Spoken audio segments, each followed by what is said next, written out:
We acknowledge that this podcast is recorded on the unceded, ancestral, and occupied traditional territory of the Anishinaabe Nation, the people of the Three Fires known as Ojibwe, Odawa, and Potawatomi nations.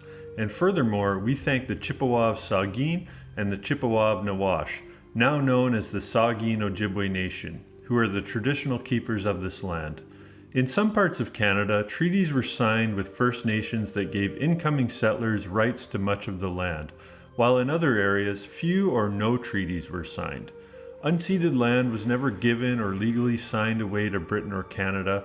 It was stolen and continues to be occupied and governed by settlers today.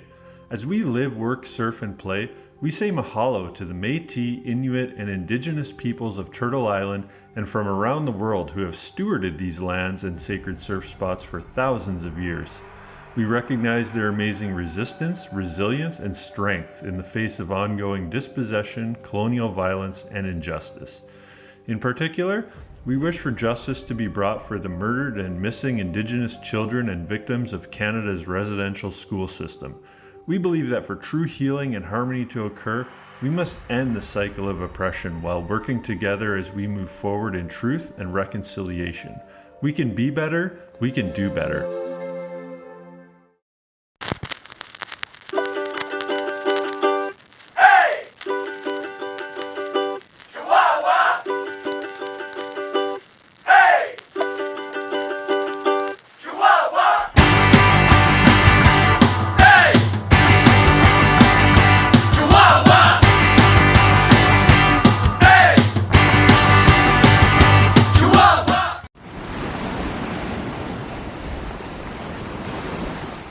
Drew Brophy, welcome to the Permastoked podcast, dude. How are you, man? I'm great. I'm here in Southern California, San Clemente, and stoked to be with you. Oh, awesome, man. And I'm talking to you from Canada, up in the Great White North. Have you spent any time up here, Drew? Yeah, I have actually surfed up in Victoria, and Nice. I've been to some of the Great Lakes, not necessarily on the Canada side, but that's the same surf spots, all around there. Yeah. So I actually caught waves in Lake Superior, which was really good, not too Nice. far from the Canadian border. And What spot were you at there? Were you at Stony, what's it called? Yeah. Stony Beach or something? Yeah, Stony Point, I think it's called. Yeah, Stony Point. And it was funny because that's the spot. It was only about waist high surfing there. And then I caught waves on the other side, kind of near Pictured Rock somewhere. And so that was kind of cool. And then I was really excited just to surf. Anywhere I go, I like to surf, whether even in the river waves and out on Victoria and Vancouver Island. That was just like amazing, hiking through the woods and, coming up on these like little coves that were just majestic. And, I think there's a lot of unexplored areas up there that probably some wonderful waves that haven't been ridden yet. Yeah, absolutely. Now, when I was talking to Maria, she told me that you guys had surfed in Victoria, but it sounded like you hadn't made your way up to Tofino yet. Yeah, we didn't have time to go adventure too far, and we planned on going back. And I was hoping actually to do some of the islands north of there, take a plane and get dropped off up there. But it hadn't worked out yet. But I haven't given up hope yet. Yeah. So just knowing a bit about you and, following you, listening to you on other podcasts and things, I know that you take a lot of joy in going to these sort of sacred places and feeling the energy around you.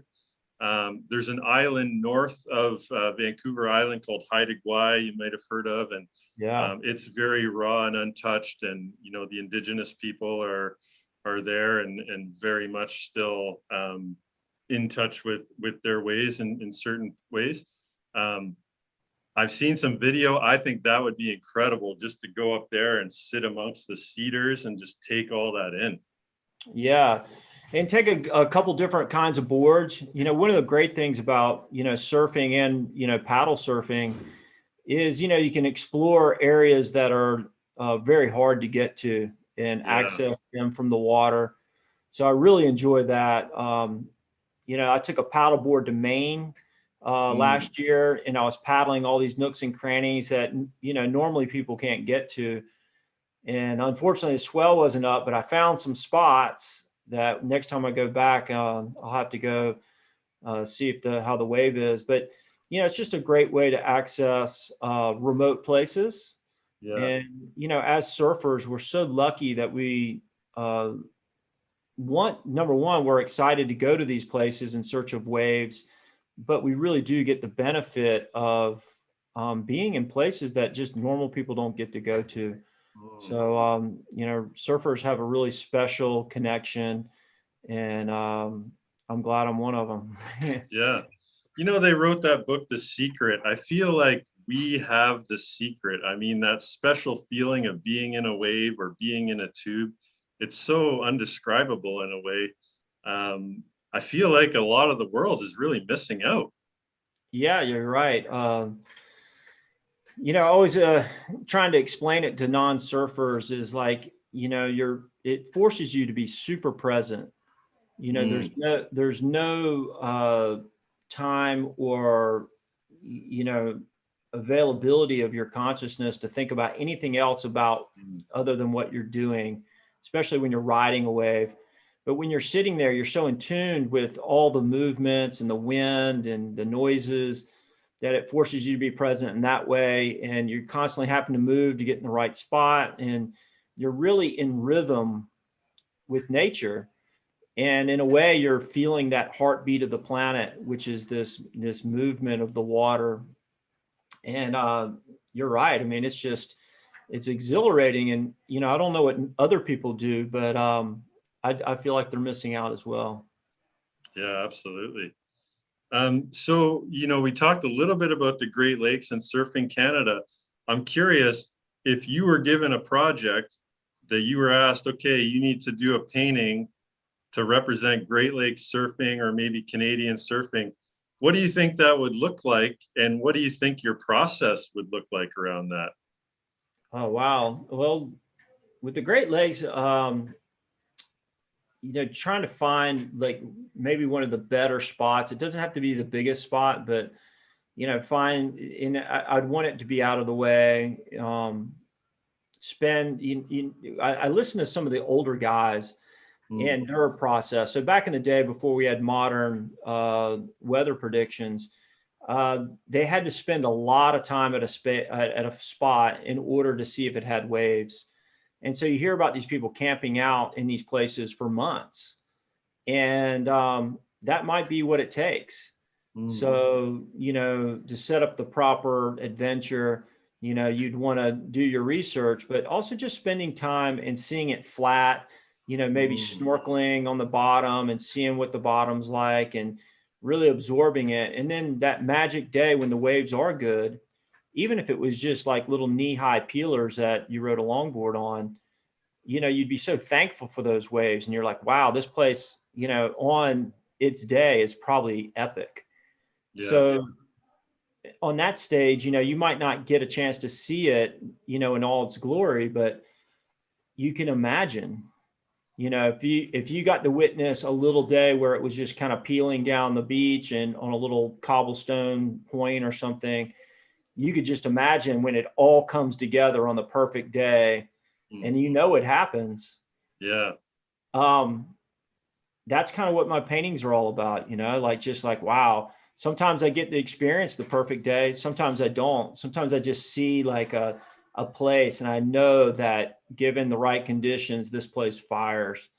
So it's a lot of imagination, but I do think that you have to spend time in a spot to really soak up its energy. And so that's probably what my process would be, just go on full on adventure mode and, camp out for, I don't think I could do months like the guys used to do, but I could do a week to 10 days. I love that. So it's not enough just to look at photographs. You have to be there and feel it. Yeah. Everything that I paint through experience, real experience. And I think that's one of the reasons why my stuff's, it has a lot of energy to it. And, I know a lot of people that paint waves and paint surfing and stuff but they don't really live it. Um, Mm, it's a big difference between painting from a photograph and painting from experience. And, okay. you know, painting from photographs is fine and it's cool and all, but you really need to soak it up, like what it's like to be in a big giant barrel, and or what it's like paddling out the Mavericks, Yeah. or uh, what it's like, surfing at Chopu. Mm, I know a lot of people that paint those waves, but they've never been there. mm, And so I think that gives me a little bit more credibility. I love surfing those waves.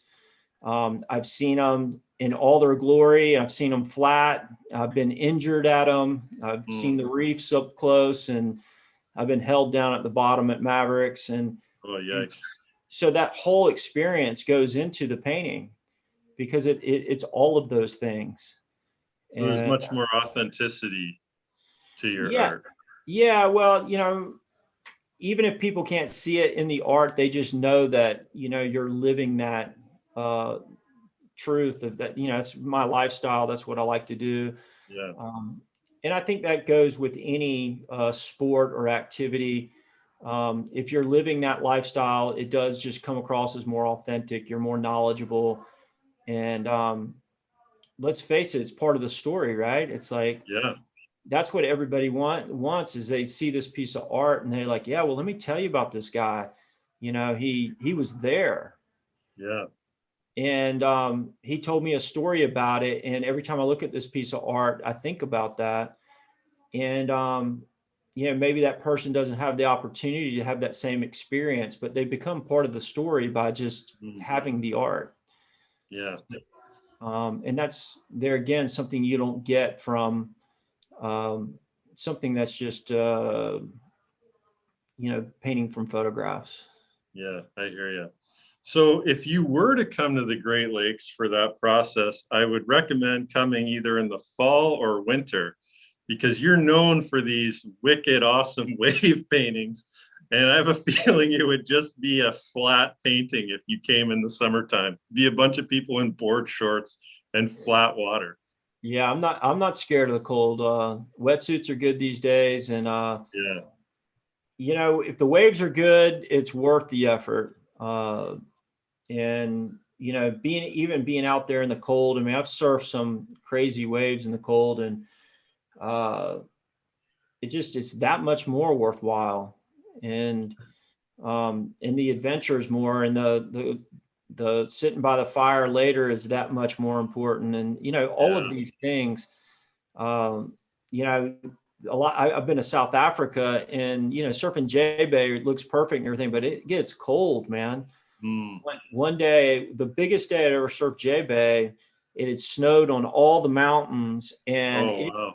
it was so cold, like nobody was going surfing, and the waves were just giant, like out of control. And I'd been there for about a month, and I was like, well, this is the biggest day I've seen. I'm going out for sure.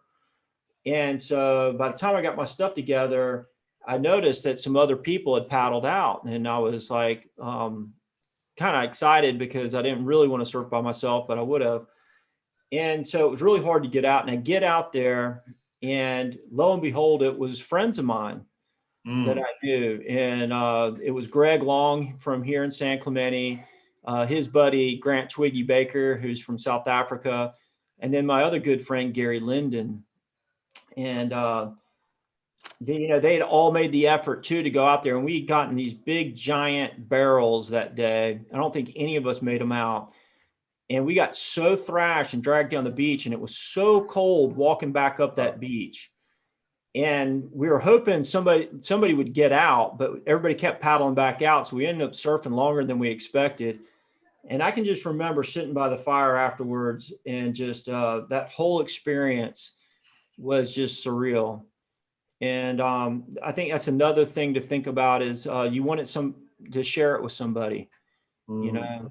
So I'd come up there in the winter and hang out and catch some barrels. So have you ever had an ice beard yet? I haven't had an ice beard yet. I've had to chip ice off my board. So, Okay. That's so pretty close. yeah, that was up in Oregon. So surfing up in Oregon, I went to go get my board off the roof of my van, and it was iced over, and Oh, wow.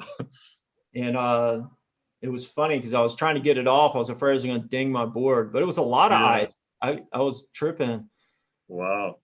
and Now, speaking of Oregon or the Pacific Northwest, I do know that you did a painting up in Victoria for, I believe it was H2O Surf Shop, and you yeah, painted one of the eagles that was positioned in town. Is that right? yeah, that was great. I sat out there and painted it out in front of the shop, and I think I was the only one like painting live.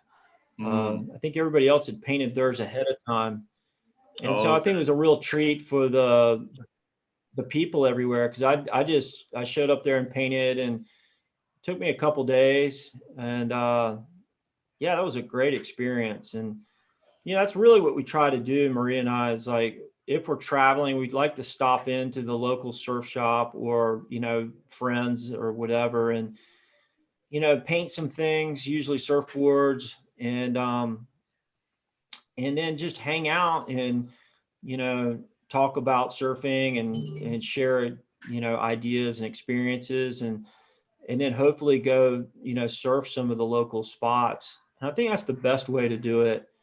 Mm. um, when I grew up, I was from South Carolina, and there wasn't a whole lot of surfers around, so you actually looked for people to surf with. Mm. And all these years later, people are trying to get away from each other, and I'm Yeah.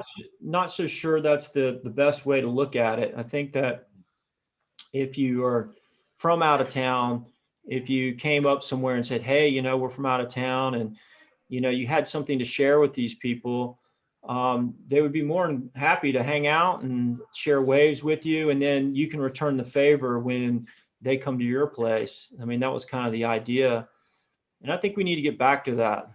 uh, i Yeah. I don't like the uh, the crowds like being ostracized, or everybody saying this is my spot or whatever. In the same vein, though, you can't show up and be mean to people and expect to be liked either. So that kind of happens. Yeah. So I think we need to readjust our expectations and our behavior, and get back to those old days where you were just stoked to see other people that like to surf like you, and hang out. Yeah. Yeah, absolutely. I guess America's got this big divide right now, and it's even out on the break too. Yeah, it is, um, especially with COVID, it seems like nobody's working. Mm. I'm working harder than ever, and then I go surf, and everybody's on vacation, and Yeah. so that's been an adjustment.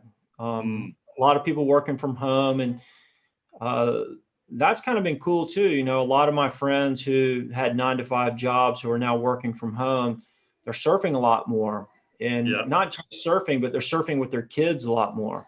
Mm. And so their quality of life has gone up, and Yeah. you're starting to see people you haven't seen in a long time, which is nice.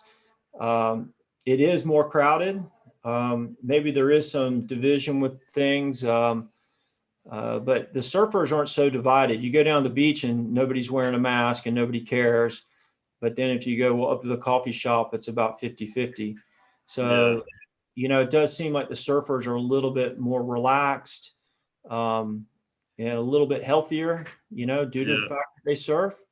I Yeah. think I think we all need to take some responsibility for our own health and not necessarily be scared of others. If you feel you're uh, in danger or compromised, you take appropriate actions, but don't penalize somebody else who's had a clean and lifestyle that's healthy, and they don't feel that they are in any kind of danger. So there's Yeah. some kind True of enough. balance there, and that's kind of the whole idea is balance in everything. Yeah. Uh, and we're working through that. I think everybody's kind of realizing that we need to kind of just balance this out. You can't go full one way or the other. This is part of why I moved to the forest, though. I just feel like it's gone mad in certain places, you know, like people are just more impatient sometimes and things. And I get the whole mask thing, but an example for me is, you know, with curbside pickup, like I went to Canadian Tire to pick up my order, and you know, you pull up and I didn't have a mask on because I'm in my vehicle. And you know, the person very like in a snobbish tone was like, you must be wearing a mask for us to help you. And it's like, dude, whoa, like COVID police, like relax. Like what happened to the niceties? You know, like we're all in this together. We don't know all the new social norms and rules yet. We're still figuring this out. Yeah. And I think that's, definitely a hot button. And, I don't like it. I personally haven't worn a mask this whole time. And I don't go places if people are uncomfortable.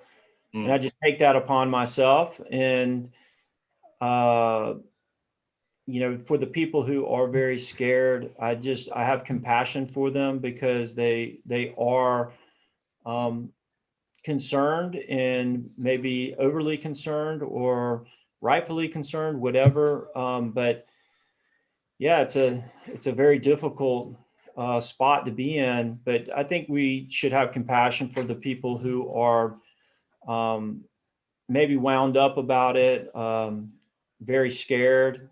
We're not living in each other's shoes, so maybe they do have, some elderly parent at home that they're worried about. But there again, I think it's a shame that some people are penalized for having a healthy lifestyle and a uh, when I kind of feel like we go to the beach and things. One of the big things that happened here was when they locked everything down, some kids went surfing and they flipped out. They sent helicopters and boats and a whole bunch of police, and it Wow. was a total overkill. And you're just sitting there like, really? And so, it made us angry because, I think one of the safest things to be would be in the ocean and then in the sunshine and being active. Yeah. And Fully so, vaxxed. yeah. And so it just blew it out of proportion. And so, um, and another thing that happened to me was I was hiking in Maine, and we were actually picking blueberries on top of a mountain. And it was one of the only times I ever got yelled at for not wearing a mask. And so I'm outside on a mountain out in the middle of nowhere, and I hadn't seen anybody in hours. Yeah. And I was more concerned about a bear coming up than anything else. Yeah. And a young couple was, 100 yards away hiking. And the guy came, stomping up, and I'm thinking he was looking for directions or something like that. So I was really polite. And he basically said it was irresponsible for me not to have a mask on. And I was like, well, until you just came the 100 yards to come yell at me about this, I wasn't planning on getting anywhere near you. And Yeah. so, my thought is I just stay away from people and, that type of thing. But there again, we have to have some compassion for people. We need to have some, uh, some calm until this works itself out. And, Yeah, I agree. and so, I don't like being penalized for things, but I'm not going to penalize somebody else for, being nervous about things. So, Yeah. and that's Well, I'll another tell you. benefit of surfing. I mean, we have surfing that really levels us out and calms us Yeah. down, keeps us healthy, and not everybody has that. Hmm. Uh, they might be sitting there watching the TV all the time and just getting freaked out by the second. Yeah. So I think the best thing we can do is um, be the best people we can be kind, compassionate, and maybe that's going to be enough to calm the other people down and maybe come out of their shell a little bit and not be so nervous about the outside world, which I don't think is any more dangerous than it used to be. Mm. Yeah. Well, I'll tell you, when this is all over, or whenever, you know, something shifts, I can't wait to go to a concert again, a movie.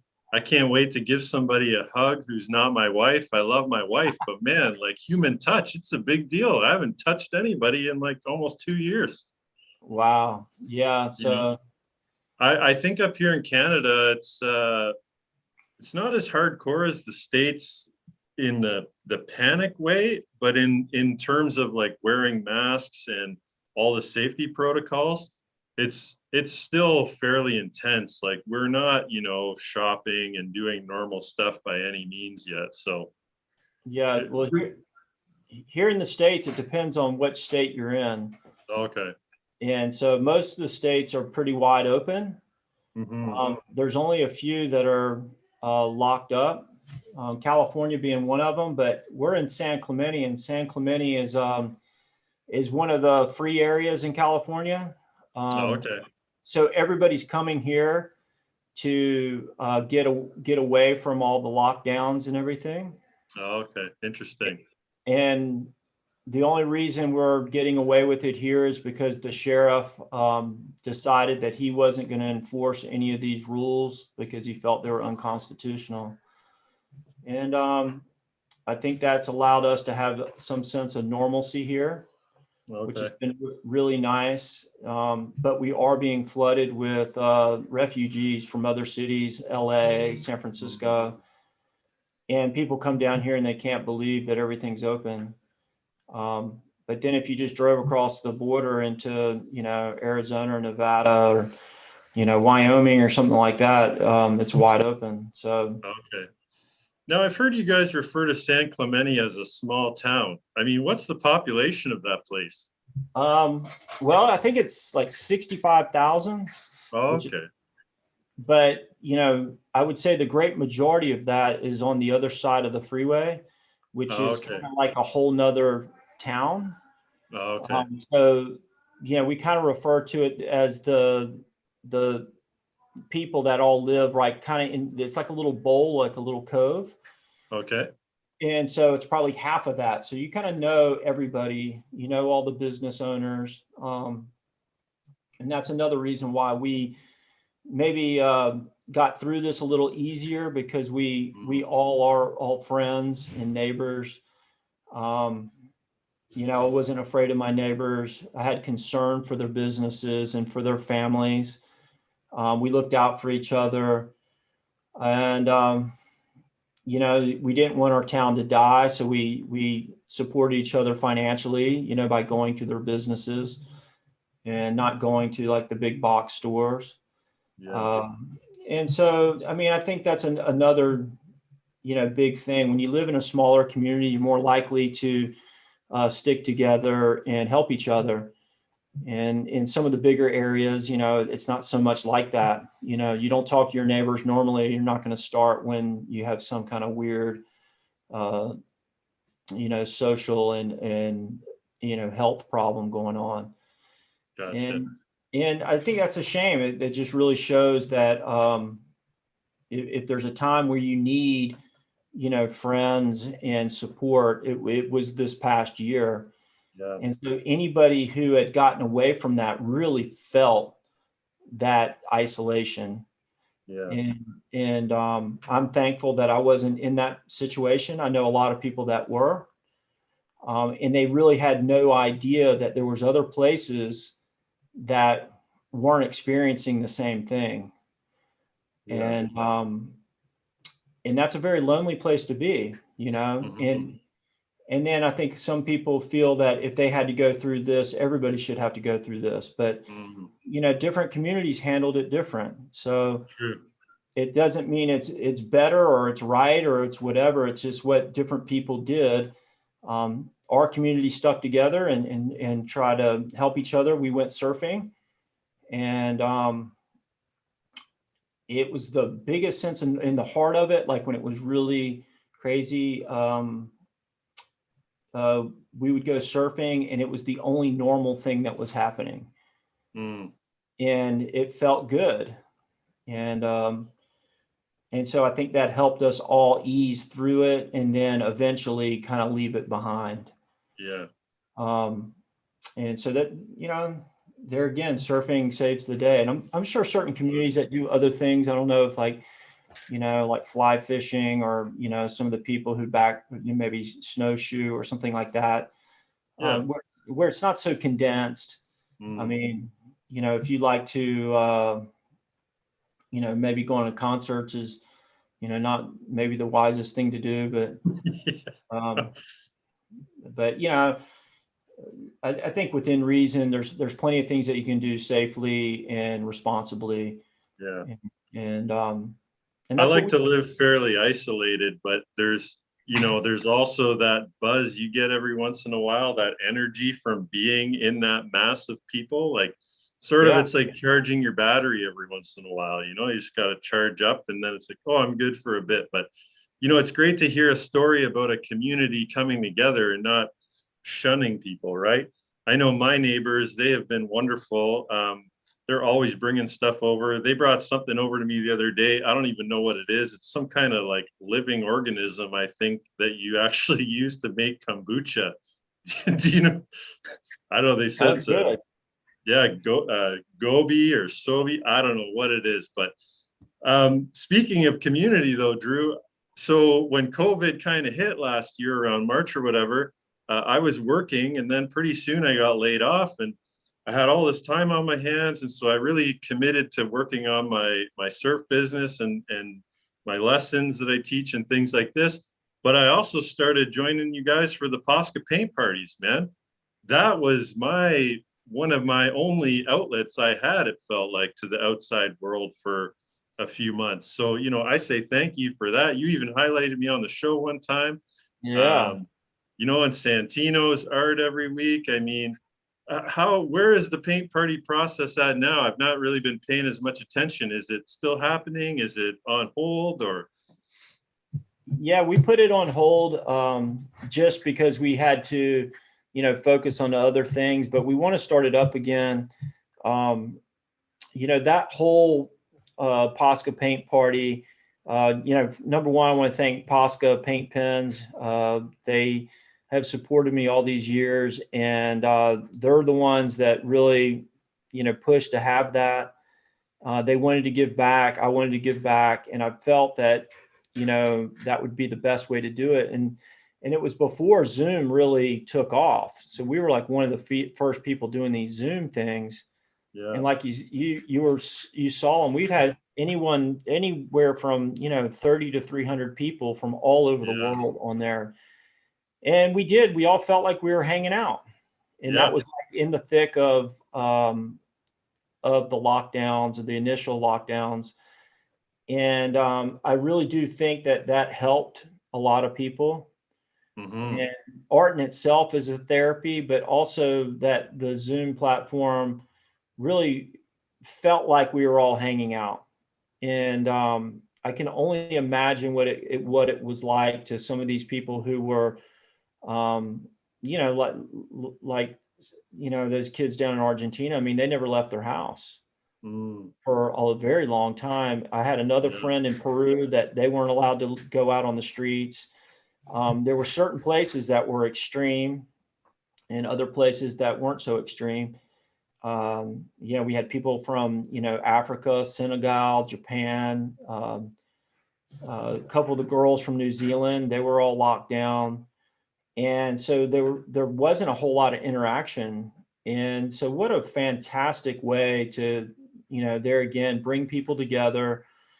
And it was really hard coming up with new ideas. Originally we were doing 3 times a week, and then we went to 2, and then to once a week. Mm. I don't even know how many shows we did, but every one of them was fantastic.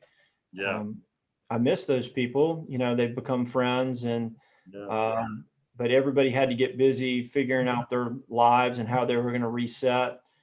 And I think one day, we'll reconnect with a lot of people, and we'll get their take on it. And I'm sure that those little paint parties help them get through a very hard time.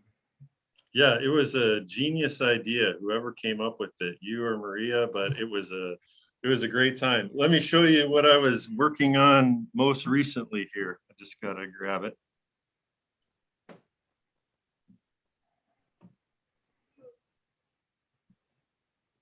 Oh, I saw that in the background. Yeah. So for anybody listening who doesn't know what we're talking about, Drew Brophy, obviously the famous surf artist who uses these POSCA paint pens. And also for anybody listening, this podcast is a little different than normal because Drew, I've heard so many shows with you where they're asking you the same thing, how'd you get started, this and that. For anybody wondering that stuff, I recommend listening to other podcasts with Drew or picking up a copy of his book. It's amazing. I read it a few months ago and I read it last night as a refresher. Great story of Drew's life, a story of, having a dream and making it come true, right? Yeah. So for today's podcast, I have more specific questions, things I've heard you talk about that I'm curious to dive into a little more. But before we go there, I'll show you my most recent. Yeah, look at that. That's Yeah, awesome. this is my like Black Lives Matter kind of art I was doing. So I did a Jim Phillips inspired hand. Yeah. Yeah. So anyway, Got a little great bit of time. everything in there. That's great. Nice and clean. Good blends. Good job. Well, I think that's the struggle for me. It's always comes down to the blending, but I haven't also used the same surfaces as you. Like you're using surfboards a lot and metals and things. I've only ever used paper and canvas. So I kind of wonder if that would feel differently on some of those other surfaces. Yeah, sometimes you like the fiberglass is the smoothest surface. And then sometimes on the canvas or on the paper, you want to coat it so that the paint, can be moved around a little smoother so you can blend it.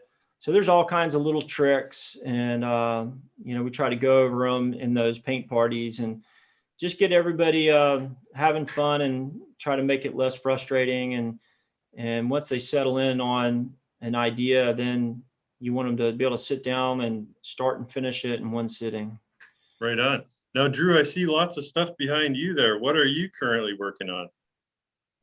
Oh man, I've got so many things. I got a lot of surfboards.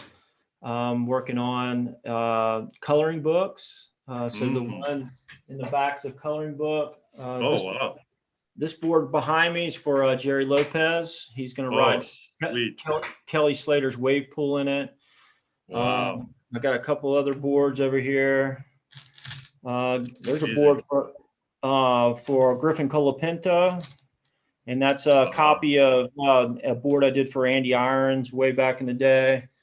Amazing. So I got a lot of requests. I got more paintings over here. That's the Great Year, which is the 26,000 year cycle of the solar system going through the galaxy. Wow. I got a couple album covers. I got some stuff I'm doing for the Dead and Company, what's left of the Grateful Dead. And so I'm busy. Yeah, I guess. Now you brought up album covers. Now my all-time favorite band is Sublime. And so that's one of my questions is I'd like to hear about that experience you had painting the album cover for, I think it was the Sirens album with Rome. What did that process entail? And just tell us about it, like maybe even how stoked you were just to get that gig. Yeah, of course, being here in Southern California, I watched Sublime go from party band around the, kegs to going big, to Bradley passing away, to, being on the radio and exploding all around the country and the world. Yeah. So, we were part of all of that. Lost back in the day, they had Sublime music on their videos. And those guys were playing around here back in the 90s when we were all just getting started. And, Bradley and them used to come and get boards. And so nobody knew who they were back then. They weren't anybody, but then they hit it big. And it was really sad that he didn't get to enjoy the fame. Yeah, really. And so all the years later, when, they approached me to do the Sirens album with Rome. It was great. I was really happy that, the music was still going. And meeting those guys, they just kind of all threw ideas at me, and I just regurgitated it back out onto the canvas. And it was all of them just having like fun throwing ideas at me, and it was kind of a mess. But, uh, sitting, watching them practice and things like that. I mean, Rome shreds the guitar, and Eric Wilson, I mean, he's kind of a big dude. He's kind of, Yeah. kind of oafy, and like, Yeah. tell you what, he had more equipment than anybody had ever seen. So, he does Really? more than just play the bass. He does all the sounds. He's got all kind of crazy gadgets, and Oh, wow. he didn't talk much. And I didn't think he was the sharpest tool in the shed, but man, when he gets in his zone, he's badass. So like, Yeah. you have a lot of respect for people when they're in their zone, Yeah. and seeing those guys kind of walk in, and you just think they're like, party animals or something like that. And they get in that zone, you see their genius. Yeah. So I really, hats off to anybody who's found their genius and their spot. Those guys definitely have.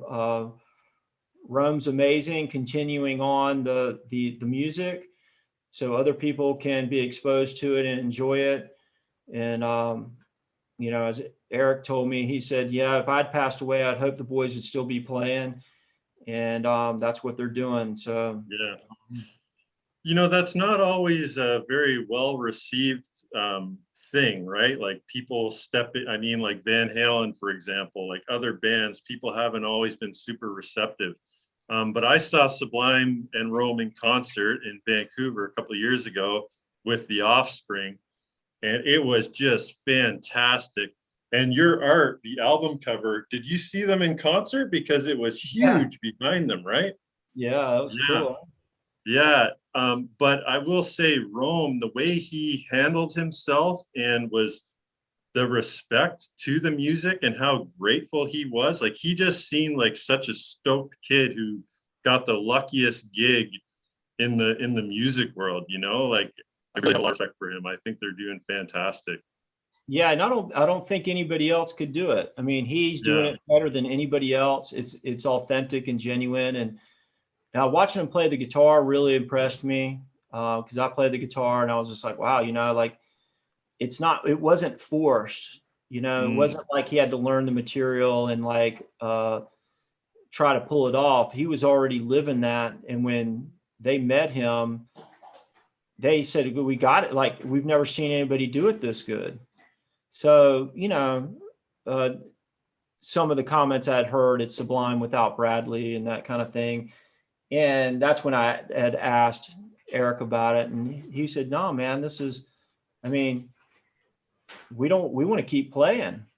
yeah, And I'm really happy that they are, because I mean, people get to enjoy it and see it on stage and then continue on. And man, those guys are cool. We're all just people trying to do stuff. And, you know, there again, when you see people in their genius, they're all in their genius, yeah, and they're sharing that with the world. It's inspiring people. It's making people's lives better. So hats off to them. I'm just stoked I get to do some stuff for them every once in a while, yeah. and it's always fun. You never know what you're going to get with those guys. Yeah, for real. Now, another artist who's closely related to that whole crew is Opie and the Long Beach Dub All Stars, who I also love. And they came to Vancouver, and that was so electric. It wasn't even a concert, they just played like a bar. And, after the show, they were all out smoking cigarettes. Like I had a conversation with Opie, and this is the guy who, tattoo artist and drew the picture for 40 ounces of freedom. I mean, I just thought it was so cool how down earth those guys are. But my curiosity has spiked about that whole. Internet's getting slow. Oh, okay. Are we back? We're back. We're back live. So I was saying that through that music that I've listened to, like I like Long Beach Dub All Stars, Slightly Stupid, all those guys. Like, tell me what it is about that Long Beach culture, LBC. Like, these guys seem like they have kind of an edge to them. Like, how does Long Beach compare to the rest of California that kind of gives them that, maybe I guess I'll call it an attitude, like a certain kind of attitude or individualism that's just seems really rad.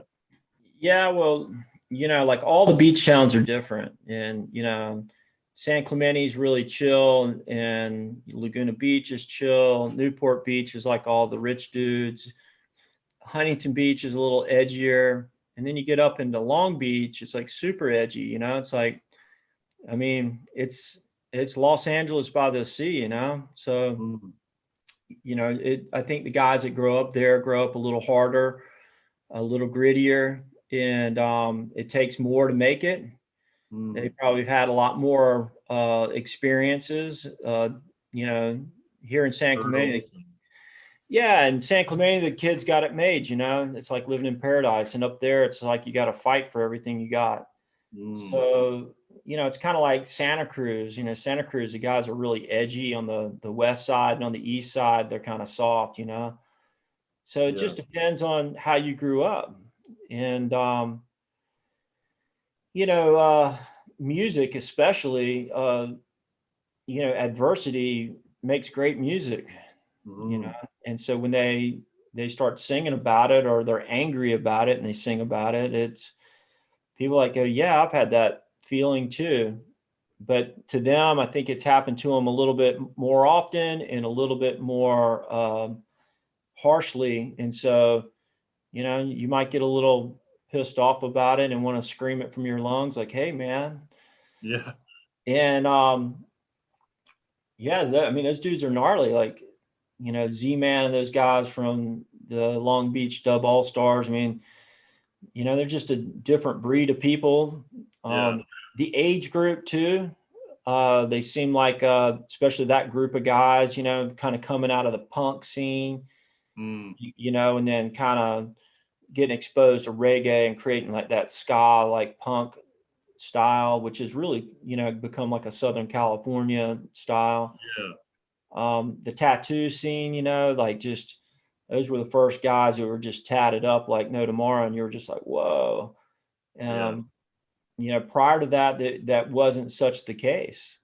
Yeah. They kind of made that whole look cool. Mm, And they were into hot rods and motorcycles and tattoos, and you know, they probably had more their parents probably had more blue collar jobs working in, more gritty things. And so, I mean, I think that's where it comes from. that makes a Um, lot of sense. Yeah. but the one thing we all had in common was surfing and skateboarding. Mm, So, like going back to that idea of like going to somebody else's town and bridging that gap, you could go up there, or they could come down here and surf, and it didn't matter what they looked like or anything like that. They love to surf. They're in, right? yeah. And so that's how everybody became friends.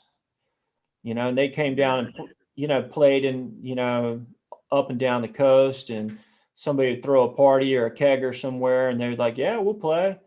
And, it goes back to everybody became friends, and it didn't matter who you were, how rich you were, how poor you were, what color you were, whether you had tattoos up and down your neck and face or whatever. Everybody was just like, okay, you're in.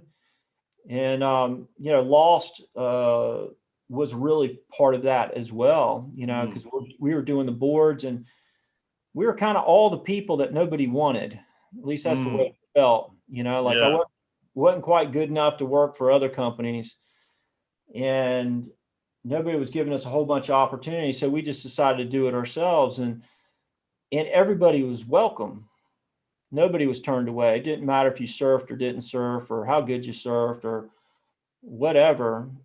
You were in, Mm, and you were always invited. If we're having a party, you were in. So there was a big mix of people. And, I can't really say how that all happened, other than it kind of felt like we were the people that we were all the people that kind of got left out of whatever else was going on. yeah. And it turned out to be a lot of people. Yeah. And I think that resonated with people across the country that were feeling that same way, Mm, that, there's a lot of people that get left out. And but if we all stick together, there's actually more of us than them. Yeah. And so in a way it felt good. It was just like, wow, I'm not really getting left out. There's a lot of us. And so when we would travel around and, go to different places surfing and everything, we were genuinely stoked to be there. We're genuinely happy to meet the local surfboard shaper or, local pro. And, we wouldn't be scared to eat raw oysters or something, whatever they were Yeah. serving. I never had a beer I didn't like. I, wasn't picky. I was just like, yeah, whatever. Yeah. And we were easy to get along with and hang out with. And I think that resonated with a lot of people in Southern California and then across the country and eventually around the world. So, I mean, I think that's the success of Sublime, Lost, myself. Just kind of being that not too good for anybody. I mean, there's a lot of things out there that it's like there's these country clubs and they're nice to you, but they don't really want you in it. Yeah. Gotcha. And I don't necessarily want to be in it. I'll create my own deal. So that music, that came over. I was this kid in high school in, Southern Ontario, and I'm hearing this music and it's getting me stoked because I'm obsessed with surfing. Meanwhile, no one else is surfing. I was one of the first kids in my town to have a Sector 9 longboard. Like that was my whole scene. So Sublime's music just like permeated inside of me. And I think that's actually how I discovered you and Lost was through that, because I remember the Sublime self-titled album with Bradley's back on it. Yeah. On the back of that cover, there's some really rad art that I've never been able to figure out who the artist was. And it's very similar to your style. Yeah. Do you by chance know, or? Yeah, that's Opie Ortiz. That was Opie. Okay, so Opie's art. I'm pretty sure that's Opie's art. And okay, so he did this cool little like surfer guy with his mouth kind of wide open, looked like that famous painting. I forget what that's called, but anyway, riding this wave. And so I got that tattooed on my back. And I think that kind of took me down the rabbit hole of that whole style of art. So it was only a few years later that I had a custom board made, and I made sure that I got the guys to put like maybe I shouldn't have done that, but they made a sticker of your wave and put it on my board. So that was about like 2004. So that's great. Yeah. Yeah, it just really kind of shows that, my art's heavily influenced from the, tattoos. And I was going to be a tattoo artist out of high school. And it's a long story, but I have a famous uncle that's one of the most badass tattoo artists of his time. And really? And he basically told me I wasn't allowed to give tattoos and I wasn't going to get a tattoo.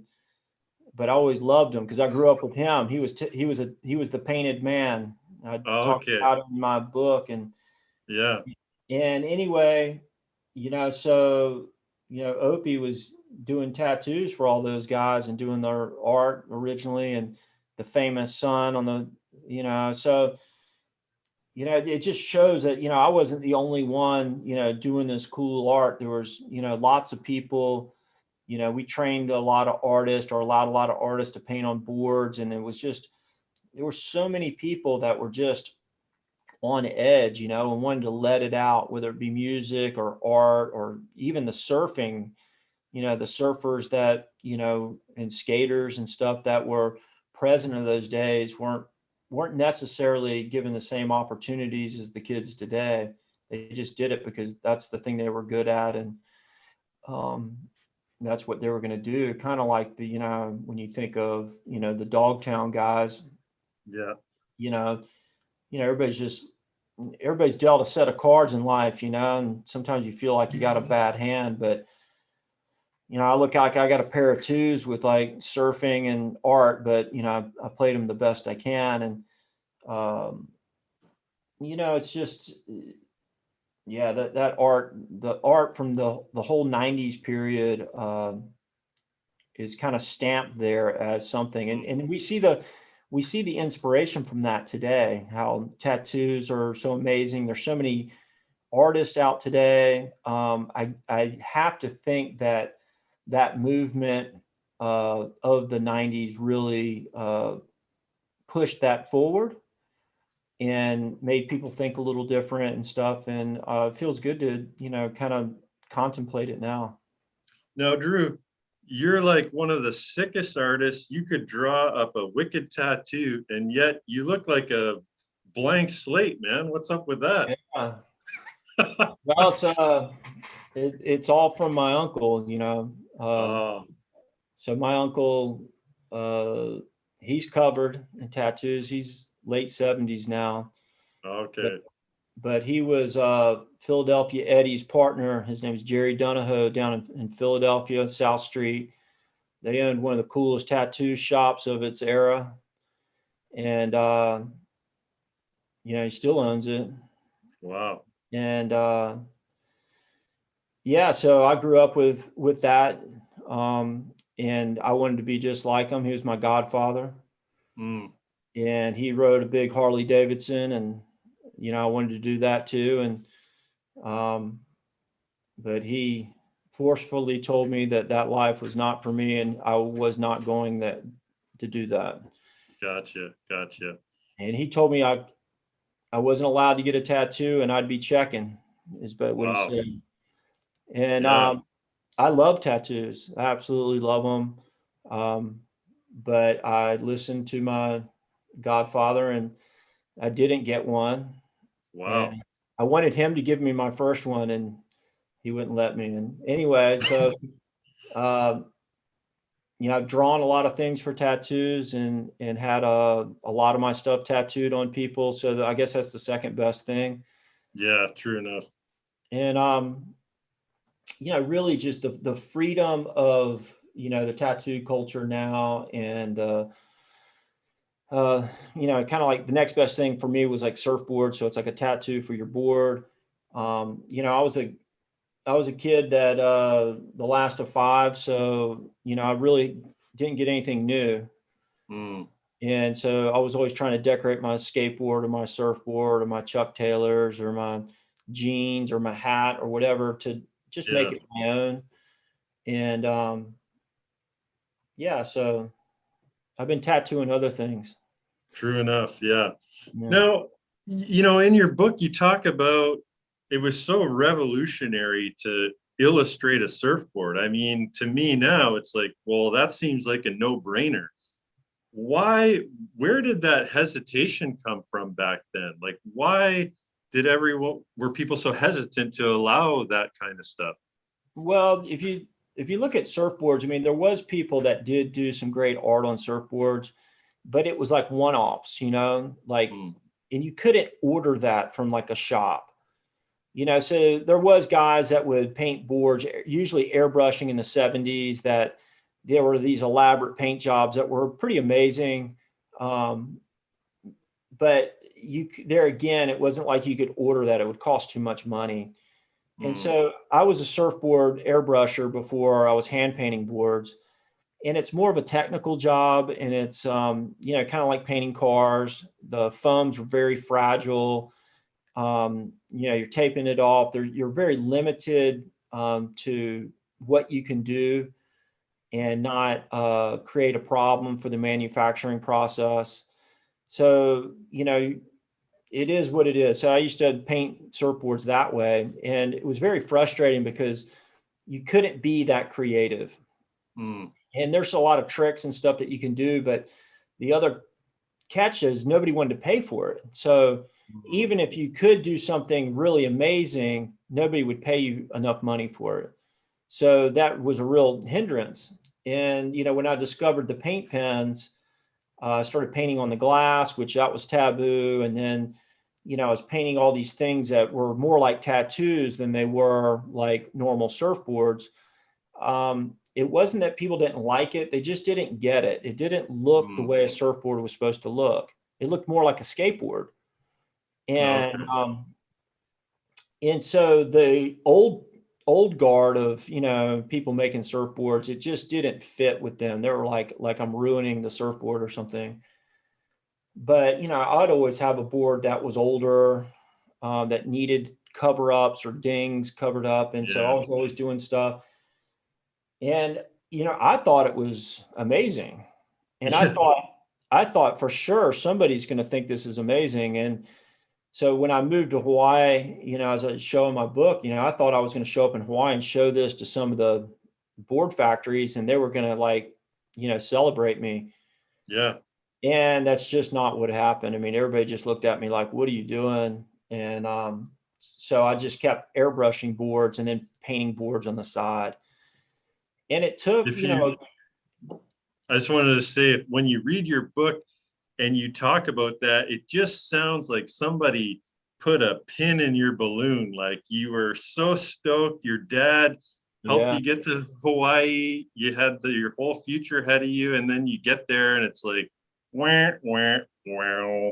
Yeah. And, it was a bummer, because it was like almost like you had all these ideas and like nobody cared. And I think I was just a little ahead of my time and, a little out of step with everybody. So I just had to hang in there until the rest of the people caught up. And that's kind of what happened. So, when by the time I got to California, I was meeting up with, another group of people that were experiencing the same thing I was.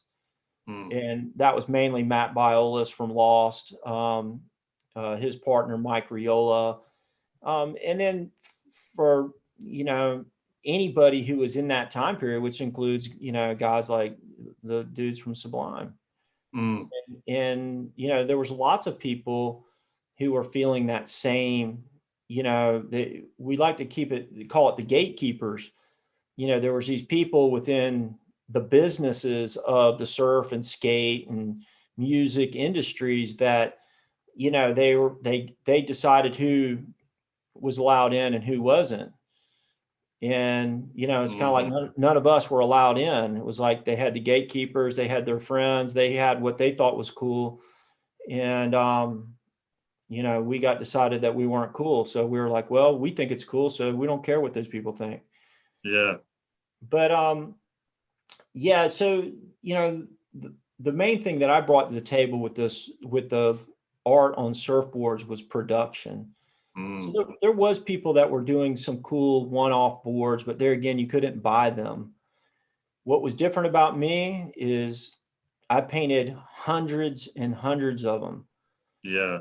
And so every shop that those boards went into, they didn't get one painted surfboard. They got 10 of them. And every one of them was different. And they were just punk rock and just crazy. And what was interesting is when we first started sending them out, the shop owners were a little nervous. And they were like the next layer of gatekeepers that could have shut us down. But it was the public who decided it was cool. Yeah. And they were the ones that validated what we were doing. Yeah. And so that's a real important thing for people to remember. Like, don't, get upset that somebody's not liking your stuff or whatever, because maybe you're not showing it to the right people. And, people also have to realize there was no computers back then. There was no phones back then. You had to get in people's faces. And so, we had to go to those places and do things. We had to, drop off the surfboards. We had to, do everything in person. And then the funny thing is, we went from like zeros to heroes like overnight. Yeah. And, all of a sudden everybody was calling me. And it was an interesting time because, it's a really frustrating thing to be approached by somebody that promises you the world and wants you to do all this stuff for them. And just a year earlier, you were asking them for a job and they were telling you to beat it, get off my property. It's like, and they don't even remember doing it. Yeah. And you're just like, you realize I'm that same person. And, and I haven't changed a bit, and I've seen a lot of people Yeah. come and go. And it's funny, Matt Biolos and I were at my birthday. I had a birthday party, and we gave a toast that we're still here. Mm. And a lot of people doubted us and whatnot. And here we are, older people now, and we're still surfing a lot. We're Yeah. still working. We're still pushing the envelope. And I just thought about like all the people that have come and gone, and we're still here, and we're still at the tip of the spear. Yeah. And it just means we've done something right. And so all of you out there, trust your instincts, surround yourself with good people, and never give up. Because at one point I thought like, well, maybe I'm mistaken, maybe I'm crazy. Yeah. Like, and but I said, no, I think my stuff's good. I think I'm doing. And there again, the public is the one that decided and got us past all those gatekeepers that were keeping the creativity down. Wow.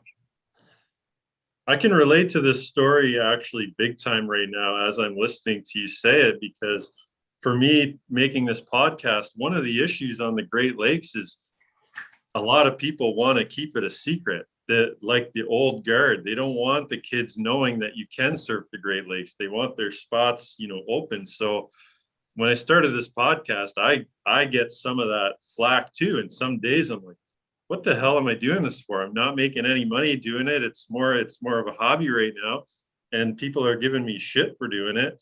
But then you get those people who reach out that say, oh man, I listened to that episode. It was so awesome with so-and-so, or something you said influenced me. So I hear you there. Like, it's those voices that really can keep you going too. But those other voices can really kind of shut you down as well.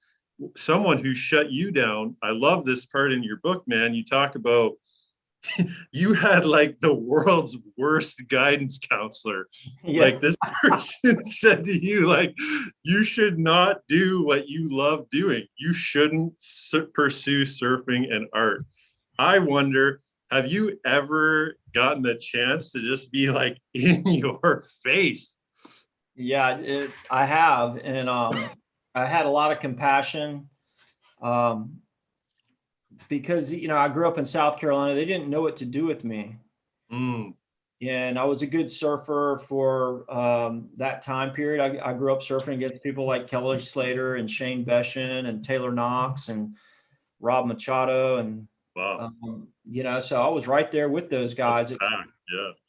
But I was from South Carolina, and it was very difficult for me to even get to the contest, much less, do good in them. I didn't even know where I was going to stay those nights. And I can remember the first time I flew out of the airport in South Carolina. It was a trailer at an Air Force base. And going to California was like going to the moon. Mm, And but once I had traveled to all these places, surfing, gave me the opportunity to go to these places. I came back there, and there was no putting that genie back in the bottle. I mean, I'd already seen more than most of the people that even my teachers and stuff. So I don't think they could relate to anything that I was doing or my thought pattern. I mean, even the guidance counselor, their thoughts were like trying to place you in schools around, South Carolina or North Carolina. yeah. And that's your opportunity. And, I was wanting to go to art schools, and I wanted to surf professionally. And, but, I just, unfortunately, I didn't have the resources or the people that had any knowledge of those things. Mm, And it's not their fault. yeah. I mean, he was just looking at me like I was out of my mind. Yeah. And, the real bummer is like, you just think of how many other people got shut down just because they're people just don't know any better. And so Yeah. that goes back to, listening to your instincts and your guts, and that you're like, hey, you know what? I think I'm meant for something better. Find your purpose. and don't be afraid to go for it. What's the worst that's going to happen? You have to go home. Big deal. Yeah. Yeah. So, I'm lucky that, uh, number one, I didn't listen to my guidance counselor. I walked out of there like, man, he's out of his effing mind. And so, and there again, I thought I was crazy. I was just like, okay, everybody's saying no. And I still went, and I kept hitting these brick walls, and, I can tell you, I got tired of it, and I was depressed, and, it was tough, man. Like, I'm just like sitting here like, man, and I write my book. I knew that I had to get out of there, and so did my dad. And, Yeah. it takes a very special person to buy a plane ticket for his son and tell him to leave and don't come back. Yeah. I mean, you don't belong here. You belong out there Yeah. somewhere. And he knew he couldn't help me other than that. I mean, so, I just think about those things now, and how courageous that was of my father. Yeah. And, he was my biggest fan. Mm. So, it's interesting to look back on it, especially when I was writing that book. I was just like, wow, what a pivoting point. And I thought, all my problems were over, but they'd really just started. And, it's funny, that guidance counselor, I had an art show at my hometown, and they'd gotten pieces from 30 years of doing art, and they filled that art building, that museum, all the way up. It was the first person to utilize the whole space. Wow. And it was magnificent to walk through there and see all the art, from the early days all the way through. And, it was packed. It was the busiest they'd ever had a museum show, because most time, they do museum shows with very obscure people, and it could be something like quilting or something. So it's a very specific thing. So they get, maybe a very small portion of the public to come. My stuff was so broad. It was stuff that people owned. Everything from skateboards to boogie boards to wakeboards, surfboards to t-shirts to beach towels to album covers, so there was something for everybody. And so we drew a lot of different kinds of people.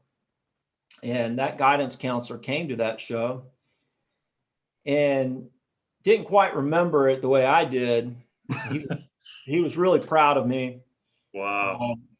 Wasn't quite sure how I did it. Yeah. But I can say that, a lot of people from the community came, and I was given tours 3 times a day. Wow. To people, and, there would be like, 50 to 100 people in each tour, and they were filling the rooms. You could barely even see the art. It was crazy. And, what I really wanted to express to my community where I grew up was that there was people who really helped me, just by being kind. The first guy to give me POSCA pens was, my dad's friend, who was an executive that used to go to Japan. He bought them out of kindness, which POSCA pens obviously changed my life. Yeah. I had surf shop owners that looked after me and, helped me get where I was going surfing. They would give me jobs and things to design t-shirts or whatnot.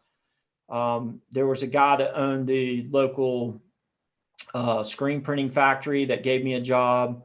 This guy, Steve Taylor. And, my point to people was that be kind to people, be compassionate to people. They're worth it. True enough. I was worth it. Yeah. And that kindness that people gave me propelled me to where I was going. Yeah. So, in your everyday life, just think about that, these things that, are no sweat to you. I mean, you can decide to be kind or, whatever in a day or not. Or, you can just kind of be aloof, like nothing's, your problem. But, it takes a very conscious person to realize that there's somebody that's maybe having a hard time or maybe out of place. Maybe they're being neglected. Who knows what it is, especially in this COVID thing. Yeah. That these acts of compassion and kindness go a long way. Absolutely. And so I want everybody to kind of keep that in mind, and maybe there's somebody in their lives that made the difference as well. And it could have been a teacher, it could have been a boss, it could have been a neighbor, a friend, whatever. But we're all standing on the good deeds of others. Yeah. Well, I just retired from a career in mental health and addictions, and I never met a person who, chose that. Like 9 out of 10 people experience, rape or molestation or neglect or something. I mean, so like you're saying, everybody has a story and everybody needs that compassion and love. I totally agree. Yeah. And forgiveness, like Yeah. people do Yeah, stupid. that's big. Yeah, stupid stuff. It's just like, okay. I always tell people, if you haven't done anything too stupid to ruin your life by 25, you're going to be all right. It's Yeah. like you look at these, because the kids are so worried about things. I'm like, look, as long as you don't do something so dumb, like, drink and drive and accidentally kill somebody, you're going to be Yeah. fine. But you got to think about these things. Like, everybody's gotten drunk every once in a while and done something really dumb. Well, you do it once, it's, unfortunate. You do it twice, unfortunate. 3 times, unfortunate. But if you keep doing it, something bad's going to happen. Yeah. So, we've all been there. Growing up is hard. I was telling my son, that age between 19 and 21 is like one of the hardest ages. Yeah. And that was the age when I was, leaving South Carolina and going to Hawaii. So those were definitely the hardest years of my life. Yeah.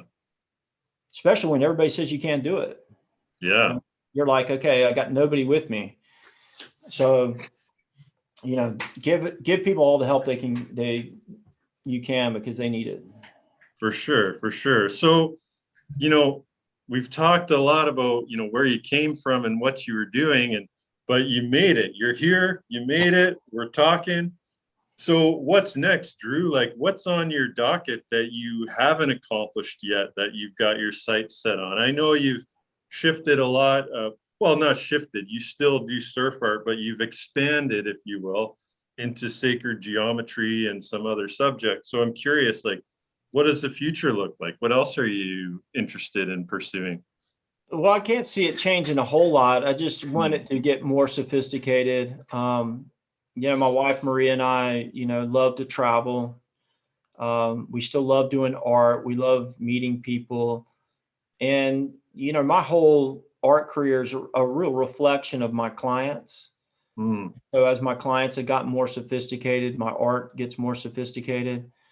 Um, Personally, I'm very interested in meteorology, climatology, mm, solar physics, astrophysics, astronomy, uh, geology and ancient cultures, and yeah. anthropology. I mean, I often think that maybe I should have been a scientist, because I'm actually probably more knowledgeable in science than I am in art. Wow. But so, I just look at, like, I'm on the downward slide now. Like, I have nothing to prove to people, and we've been successful, and my kids are grown. So I, I still want to surf a lot of places. I got a bucket list. As long as they don't do a vaccine passport, I might be able to pull that off. Yeah. Um, Even if they do, I'll figure out a way to do it. I'll smuggle myself somewhere. Um, but some of the places I want to go are like Skeleton Bay and Namibia, and I want to Oh, go wow. to Ireland and surf Mhm. Mugglemore. Uh, so there's lots of places I still want to go and surf, Yeah. and and then other places I want to go and adventure, like Angkor Wat. I haven't been there yet, and Oh, I've been wow. to a lot of ancient sites. That's one I want to go to, and some places in India I want to go. But as far as the art goes, the art is a reflection of my experiences, Mm. and the people that I'm meeting and working with. And so I'm constantly surrounding myself with interesting people. And so I want the art to reflect some of the things that I'm studying. So the art's definitely going to get more sophisticated and try to explain some of these more difficult concepts that I understand so that other people can contemplate and enjoy them. Um, Mm. and that could be on a social level or on a scientific level. And I look forward to, maybe spending more time on paintings. And like every artist has a masterpiece in them, but Mm. they usually don't stick with it long enough to create it. And, I look at like everything I've done to this point has uh, preparing me for, creating some real art. Um, when I look at some of the masters paintings, like I went to the Dolly's Museum in St. Pete, Florida, and just the immensity of some of these paintings I mean, people don't realize how big some of them are. And Wow. you can really see they have some of his early work in there and then his later work. And artists are very lucky because, they get better over time. So the Mm. opposite in an Yeah. athlete, athletes usually best Sure. and so, you know, I'm 50 years old and I have a feeling that in the next 20 years, I'm going to create something that, probably a whole body of work that's just in a whole nother level. Wow. And I look forward to creating it. I look forward to sharing it with people. Um, and, discovering some things. I think we're on the verge of discovering some very interesting things about science. Mhm. We've got a lot of things wrong and it's starting to be exposed, and they're starting to Yeah. shift gears out of these incorrect ways of thinking. Absolutely. And it's amazing. So like, with COVID and stuff, people, are like, oh my God, the world's coming to an end. I see the exact opposite. Mm. Yeah. I see we're getting ready to hit this different space where, if you think technology has, taken off now, it's getting ready to take off way more. The under Yeah. the understandings about our physical world and our consciousness and our spirituality, Mm. these ways of thinking that uh, quite frankly have been kept from us, Yeah. that basically you have everything you need. You always Yep. have. Yep. And that, and there's nothing to be afraid of, and there never was. No. And so I think this last bit of frustration that's happening right now is getting ready to hit a whole nother gear of um, people feeling good about themselves and being enlightened, and just stop, you know, believing the uh, Lies. lies. Yeah. I I mean, totally agree with you. Yeah. and I feel that with all the division that's been pushed in the last couple of years, um, personally, I think we've moved so far beyond that so long ago that it seems very contrived that people are trying to cause this. Um, I love all people everywhere. I've traveled to like 30 different countries. I've worked Yep. in 17, and people are beautiful everywhere. They're amazing. They love For their sure. children. We all want the same things. So I'm not really sure why so much division is being created. Hmm. Um, and I think everybody needs to check themselves and like go, okay, you know, not that it's not real, that there definitely is, there's always bad people everywhere, but on the whole, people are good. Yeah. And if we treat each other with respect and uh, give everybody the uh, value I mean, that's all anybody wants to be, is be included and valued. Yeah.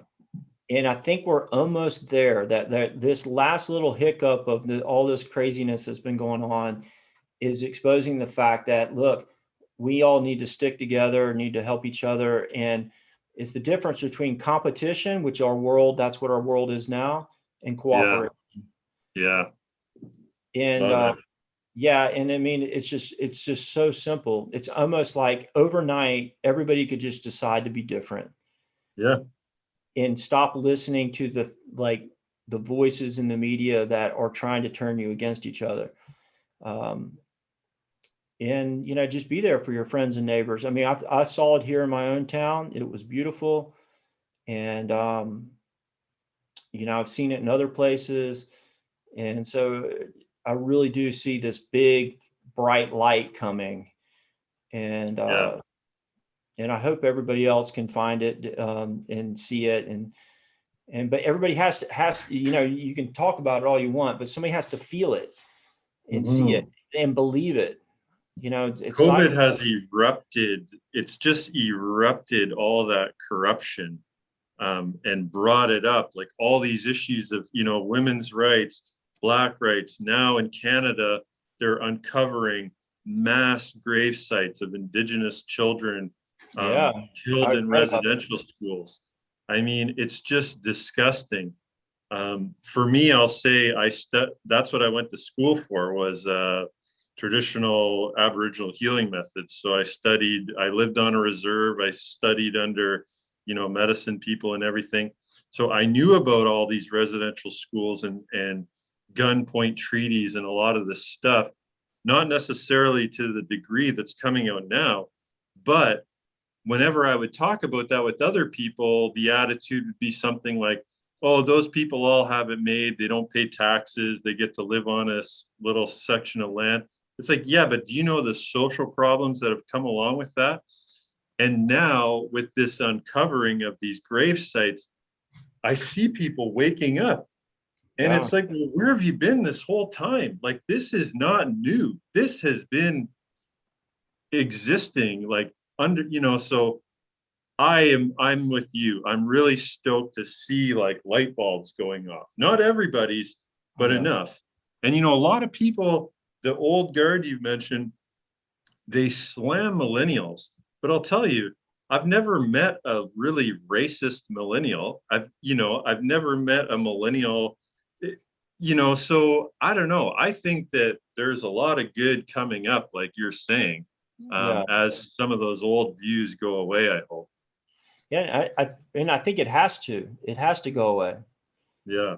And as individuals, you just got to be the best person you can be, and be that beacon of positivity, light, accomplishment, all these types of things.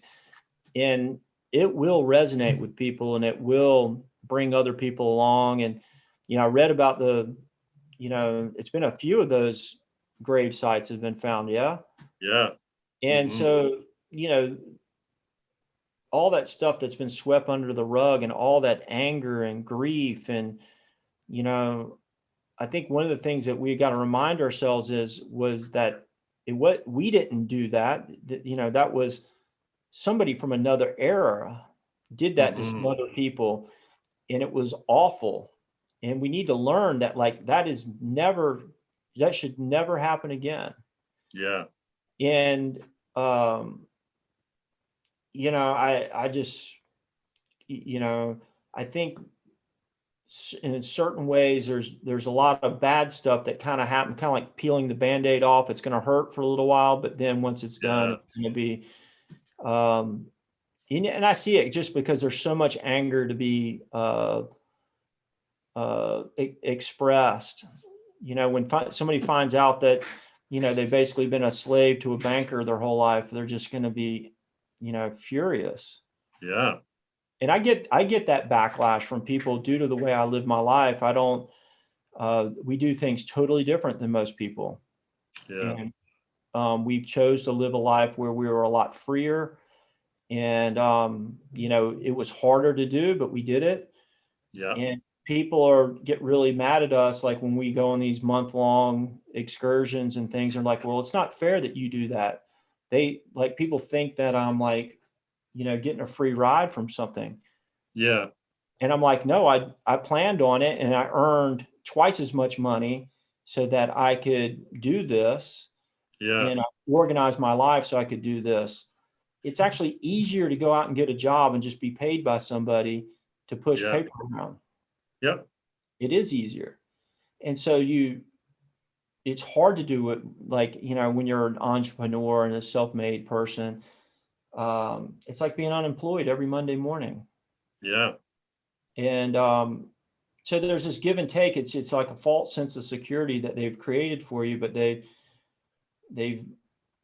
are controlling every aspect of your life, from your taxes to what time you go to work, to what time you're doing this, to Yeah. your interest rates, to, hell, how you're even paying for stuff. Now you're not allowed to leave your house, or you're not allowed to fly. I got a friend of mine from Canada that can't go home because he's going to spend 20 days in quarantine or something. Yeah. I got other friends that are stuck in Australia, like, I'm just like, holy smokes. So, there is this level of control that's really being exposed right now. Yeah. And I don't think people like it. They're like, holy crap. Yeah. I never thought about this in this way. Like, what a luxury and a privilege it is to be able to travel. They're going to take that away from us. Mm. And that's a scary thought, because I love to travel. Yeah. And so I'm not sure what that looks like or how I would combat that. But like, my thought is I will find a way around it. I've sidestepped the system my entire life. Wow. And so my mindset is already that, okay, I am not going to let them stop me from being a citizen of this planet. Yeah. And I Yeah. will find a way around it, and I'm just going to work past it. And that might mean that I'm not allowed to, play in their sandbox. Mm-hmm. So all that means is in their systems of like Yeah. whatever. So, that could be banking, or that could be, your passport or whatnot. I mean, it might have some risks involved, but I mean, I'm just Yeah. like, I was born on this planet too. Why do these people get to tell me what to do? I'm a good person. I do good things. I take care of Exactly. myself, So, there's a lot happening, and I think collectively we're going to make good things happen. And some people have some harsh things they got to deal with that they're going to wake up to. But on the other side of that is freedom. Yes. I'm purposely not responding to this because I have way too much to say on the subject that I just want to let it go. Yeah. We're getting closer to the end. I got some questions I really want to ask you. I wonder if maybe we'll keep it a little shorter, maybe, so we can get through them. Not that I don't love the long answers, but So you have spoken many times. I've heard you say that, if I knew better when I was younger, I would have loved to have made movies. And I can relate to that too. And I set out first, I went to university for communication studies because I wanted to be TV, movies, art, all that stuff. Went to university, totally flunked out. Went from an A-B student in high school to flunked out of university because the whole thing was just overwhelming, and the learning style, like, I was underprepared. And I wish that my guidance counselor had told me about college, like, just go to college and learn how to use the camera and all that stuff. But I'm curious, anyway, that's a side note. For you, you said, I would have loved to have made movies, but I've never heard you say what kind of movies. What kind of movies do you like, or would you have seen yourself producing? Well, yeah. So out of high school, like I said, I was coming out to California to surf and surfing contest. And I was lucky enough to be in Hollywood, staying with a cousin of mine, and her boyfriend work for Amblin Entertainment, which was Oh, okay. Steven Spielberg's company. Yeah. And at the time, they were making Jurassic Park. Mm. My cousin also worked in the movie business, and so initially I was wanting to maybe be an animator because my style was very cartoonish, and he had the power to get me into all the animation studios. And in one day, I went to every animation studio in Los Angeles. Wow. He had me booked, and I went to where Classy Cuspo, where they made The Simpsons, and I went to Spumco, where they made Ren and Stimpy, and I went to Warner Brothers, where they were making Batman cartoons, and Yeah. the list went on and on. And basically, they were in such a need of animators that every one of them would have hired me to do something Yeah. on the spot. And it was an eye opener for me because I think I was like 17 or something, Oh, and okay. and I wasn't ready to move to California and start working. But it got my wheels turning for a possibility of a career as an artist. Gotcha. And then then you go back home to South Carolina and people are looking at you, cross-eyed when you tell them you want to, go work in Hollywood. Yeah. And so I started researching schools, art schools. And so I applied to a bunch of art schools. I got into some, and they were very expensive. School like RISD in Rhode Island, and Chicago Institute of Art. The big one was Cal Arts, which is in Valencia, Mm. which is kind of the school where a lot of the film people go. And at the time, there was a program there called experimental animation, which is today computer animation. And so, just fascinated me when I was there with my cousin's boyfriend. His name was Stuart, and he was showing me the storyboards. I could see myself doing storyboards. I still have those storyboards from Jurassic Park. Wow. And how amazing that was to have, look at this. And I was like, oh, wow, this is what people like me do. Mm. And, you just take it for granted as a creative person that you see the world the way you do, but, not everybody's seeing it that way. And so Yeah. it is a real gift. And so, I looked at it as like, wow, I'm a great storyteller. I can visualize ideas and thoughts and then articulate them so other people can understand them. I mean, that's essentially what an artist is. And so I just thought like, wow, this would be a perfect job for me. And Stuart ended up getting me a interview at Cal Arts, and I got in. They had me draw right there in front of them. And they said, yeah, if you want to go to school here, we'll take you. And the only problem was it cost about $65,000 a year in tuition. And that was in probably Holy. 1989. Wow. And not to mention room and board. And I mean, like those numbers just didn't even compute to me. I just was like, Yeah. yeah, I'm out, And anyway, but like I just fantasized what I would have been doing, which would have been probably like a lot of sci-fi stuff, a lot of Mm. just super creative stuff that the computer animation probably would allowed you to do. Yeah. And there again, it's thinking. So, being an artist is thinking differently. So I would have just applied that thinking differently to the technology so that movies could be made. And that's all movies are, is somebody articulating an idea and putting it into a real world experience where people can have it. Yeah. Because most people's imagination and visual capabilities just don't work as well as artists do. So I think sci-fi, I really like any good movie is, well-written movie and subtle details about movie. Like a lot of people miss all the details in movies. Yeah. I mean, and I notice everything. I'm like hyper present.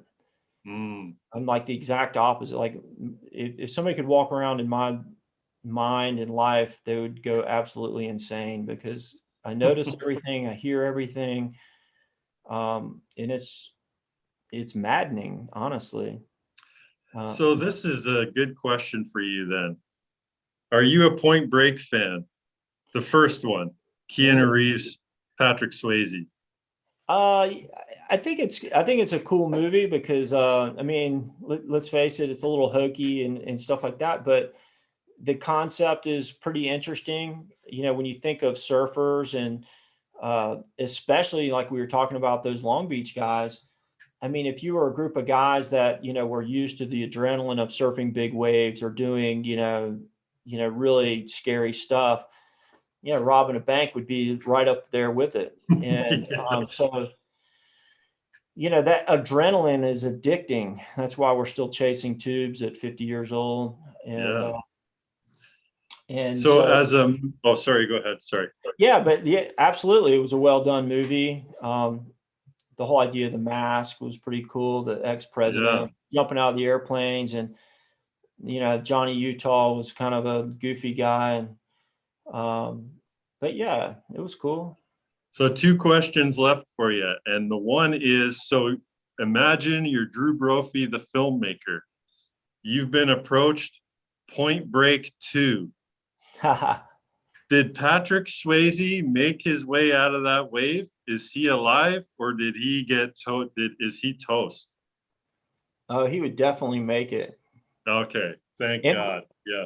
and the wave would be a lot bigger because today we're riding Okay. much bigger waves.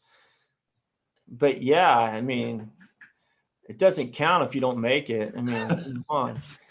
I And came up with this whole concept. I have it in my head. I want to write it into a comic, but I have to find the illustrator.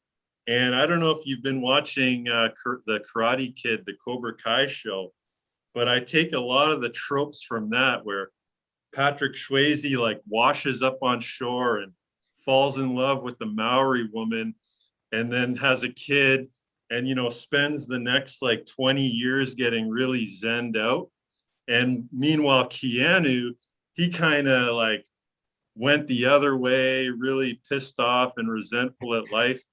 But something happens, and I don't know what it is yet, but something triggers that they have to team up, and they have to put the mask back on. But this time they're dressed like Bill Clinton and Trump and Obama and George W. And I also see it a lot as almost like a Rambo movie, where Patrick Swayze's been studying in the jungle, and he's just become like this ultimate fighter. But he's actually become he's morphed and evolved into quite a good guy. But at the end of it all, he still is that adrenaline junkie, like you said, saying screw the system, that he does flip back at the end. But I don't know if I should have shared that on the air, but I think that's cool. I think if that character was to survive that and then end up on an island, he would become like a sage. He would just be like this wisdom keeper that was against the system sage, and and then Keanu Reeves would probably end up being the kind of tired of trying to put bad guys away and them getting out and getting away, and he's probably the sour one. And then they kind of meet up and it kind of flips the switch. Like all of a sudden he realizes like, Patrick Swayze had it right. Yeah. I love it. Okay, I'll consult you when I put the pen to paper on that one. That's one of my big projects. I'm thinking maybe in the winter when I have more time. And my last question for you, Drew, is I just thought it was only fitting. You mentioned the name Greg earlier, and yesterday we lost the legendary Greg Knoll. And I'm curious if you knew him, or what kind of impact maybe he had through your meetings or your surfing, or positive, negative, anything. Just curious your whole take on his life. Oh yeah. So I've met Greg Knoll quite a few times. And his son, Jed, a really nice guy. Really heart goes out to him losing his dad and the whole family. But yeah, Greg was one of those guys larger than life. Definitely, influenced me in just in the idea of, a shaper and a surfer. I think that era of people were lack of a better term, real men, they Mm. attack things and, you know, no offense to people today, but they're kind of soft and, the guys are more worried about what they look like than they are about anything else. And I think I'm kind of more like the other guys, like Greg Knoll and them, of just, just kind of bite down and do it.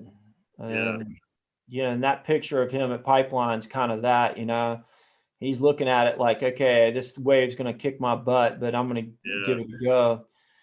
And I think he kind of represents that whole group of surfers and men from that era.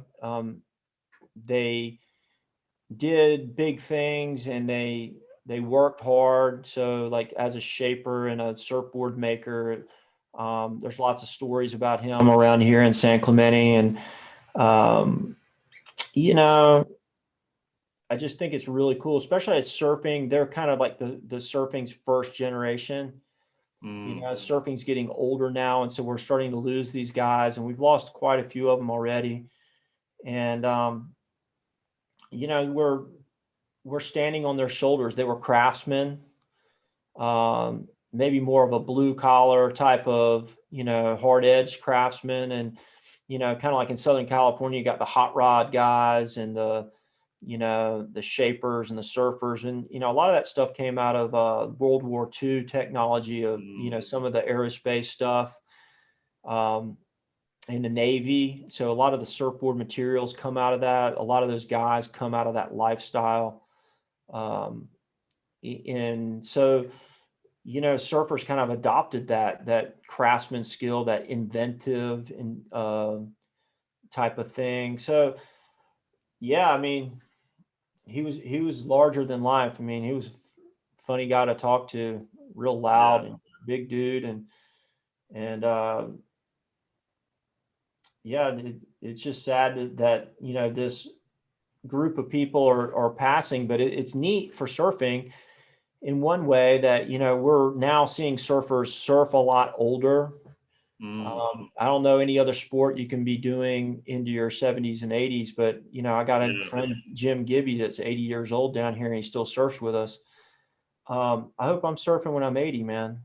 For I hope sure. that I'm telling surf stories about stuff, the Yeah. places I've been, and we're gonna see more surfers continue on later in life. Look at Kelly Slater, is like, you know, 50 years old. I surfed with Kelly the other Yeah. day, Wow. and he's like less than a year younger than me, and we Mm. were out surfing, and I actually said to him, I was like, dude, you must love surfing because the waves were like big and out of control, and he had just surfed his pool the day before, and it was perfect. Wow.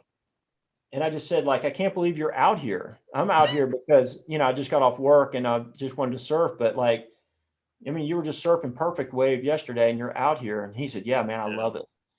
He goes, I like, it seems like he would be tired of it. He's probably surfed more waves than anybody alive. Yeah. And he was paddling back out there as fast as he could to get another one. Wow. So, it's a real testament to surfing in general that you can surf as an older person and still get that thrill. And maybe golf's like that or something, but Yeah. surfing's pretty amazing. So, thanks to guys like Greg Knoll who really pushed the sport and really brought it to where it is today. Amazing. Yeah. Yeah. Oh, Drew, man, there's so much more like that I would have wanted to ask you, but we're gonna put a pin in it there. Yeah. I'm about to I have a van that I'm gonna brand up. And for a while I was entertaining the fact of, getting stickers made for it and everything. And, I priced it out just like thousands and thousands of dollars that I don't have. And one of the things I read somewhere that was a bit inspirational was you talked about making your own business cards, and people thought you were crazy for it. And Yeah. so this new idea has come in my head where I'm like, I'm not the best artist, but I don't want to pay $5,000. So I've got this beautiful big 2009 Ford E250 cargo van that I use for transporting my boards and everything. And I saw what you've done to your van, and I'm like, you know what? I think I'm just gonna, order some of those 8-inch POSCAs from you guys and just give it a whirl. Yeah. Yeah. Try the spray paint. The spray paint's amazing. Okay. Yeah, the spray paint. So you could do, half and half, or it doesn't matter. It's just like, let it be what it's going to be. And it's cool. Yeah, right on. So I Yeah. might have to, reach out to you when I go to do that project for a bit of consulting in terms of like making sure the paint doesn't come off after and how to treat it and all that. That's another conversation, but Yeah. I'm going to give that a shot. Man, Drew, is there anything that you didn't get out there that you want to put out there before I let you go tonight? Or, just thanks for anybody who's listening, and hopefully I didn't offend anybody. Hopefully I gave people some food for thought, and just go back to that thing of be compassionate and for people, and try to be the best person you can be. That's what we all should be doing, and life is good. it is. It's great. You got it. Enjoy every moment. So love it. Drew, mahalo for being here, man. I also want to say thank you and mahalo to CTRE Studios. So the fact is, I'm in the studio today. This is my first show from a studio. I kind of feel like Wayne's World, like when he went from the basement to the studio. I live so rural now. I live in the middle of the bush up on Lake Huron, and the rural internet is terrible that I actually had to book this studio. Otherwise, I don't think the Zoom call would have went through. So thank you to CTRE for having me here. Drew, thank you for being here. And for anybody listening, www.drewbrophy.com. You're all over Instagram and Facebook as well. You got this great book here. And for anybody who, wants to give the POSCA paint pens a try, this is what the art kit looks like there. So give that a spin. Yeah. Thanks for all the plugs, and life is good. Thanks for having me. Absolutely. Thanks for being on the show, Drew. Stay permastoked. Stay stoked. Right on.